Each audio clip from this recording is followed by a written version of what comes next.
In a unanimous decision today, July 25, 2025, the Supreme Court en banc declared the articles of impeachment against Vice President Sara Duterte unconstitutional. Is this what your life is all about? To fatten yourselves and to fatten your bank accounts. Shame on you! Biyernes, Agosto 22, 2025. Bumuhos ang malakas na ulan at ilang bahagi ng Maynila ay lubog sa baha. Ngunit sa kabila ng unos, nagpatuloy ang mapayapang pagtitipon, isang kilos protesta sa pamamagitan ng panalangin at pag-aayuno. Iba ito sa karaniwang gulo at sigawan tuwing may protesta. Ang programa ay pinangunahan ng Clergy for Good Governance sa pamumuno ng aktivistang pari na si Father Robert Reyes na mas kilala bilang The Running Priest. Sa labas ng Senado, nagsimulang pagtitipon sa pamamagitan ng pagbabasbas at panalangin bitbit ang Poong Nazareno. Dinulahan ito ng mga pari, laiko at mamamayan, pati na rin ng ilang organisasyon tulad ng ISAC at Church Cafe, isang ecumenical Bible study at prayer group na binubuo ng mga alagad ng sining. Matapos ang pagbabasbas, dumiretsyong lahat sa Malate Church para si Misa.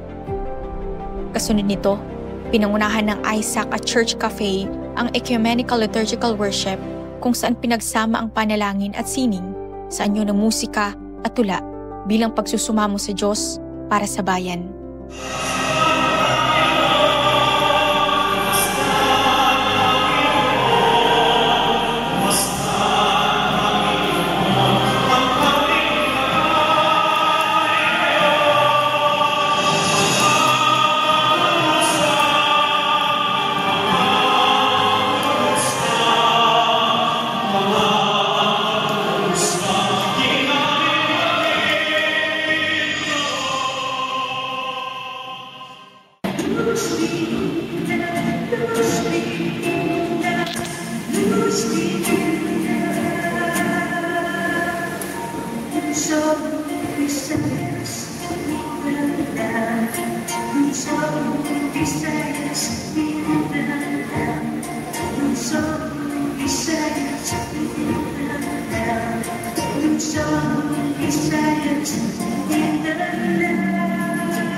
Matapos ang ecumenical worship, isinagawa ang ritual, ang paglalagay ng abo sa noo, pagbubuhos ng abo sa ilang kalahok, pagsusuot ng sako na may nakasabit na tarpaulin, may pangalan ng mga senador at maestrado.